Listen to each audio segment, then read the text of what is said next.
ईदच्या पार्श्वभूमीवर श्रीरामपूर पोलिसांनी कायदा व सुव्यवस्था राखण्यासाठी जोरदार तयारी सुरू केली आहे.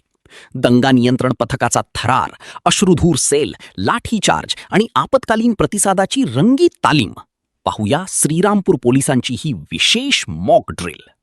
आगामी बकरी ईद सण शांततेत आणि सलोख्याच्या वातावरणात पार पडावा यासाठी श्रीरामपूर शहर आणि तालुका पोलिसांच्या संयुक्त विद्यमाने पोलीस परेड ग्राउंडवर आपत्कालीन प्रतिसाद कवायत अर्थात मॉक ड्रिल आयोजित करण्यात आली. उपविभागीय पोलीस अधिकारी जयदत्त भवर यांच्या निरीक्षणाखाली पोलिसांच्या सज्जतेची चाचणी घेण्यात आली. अचानक निर्माण होणाऱ्या दंगलजन्य किंवा आपत्कालीन परिस्थितीत पोलीस दल किती तत्परतेने प्रतिसाद देऊ शकते याचे प्रत्यक्ष प्रात्यक्षिक यावेळी सादर करण्यात आले. या कवायतीमध्ये गर्दी नियंत्रण, संशयास्पद हालचालींवर कारवाई, आपत्कालीन बचाव कार्य, अश्रुधूर सेल फायर तसेच लाठीचार्जचा प्रत्यक्ष सराव करण्यात आला.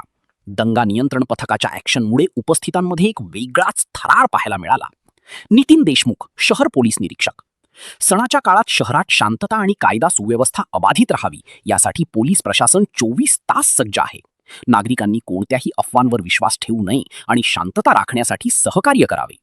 ही महत्त्वपूर्ण मॉकड्रिल पोलीस अधीक्षक मुम्मका सुदर्शन यांच्या आदेशानुसार आणि अप्पर पोलीस अधीक्षक यांच्या मार्गदर्शनाखाली पार पडली. यावेळी पोलीस निरीक्षक नितीन देशमुख, अरुण धनवडे यांच्यासह मोठ्या संख्येने पोलीस अधिकारी, प्रशिक्षक आणि कर्मचारी उपस्थित होते. बकरी ईदच्या पार्श्वभूमीवर श्रीरामपूर पोलीस पूर्णपणे ॲक्शन मोडमध्ये दिसून आले.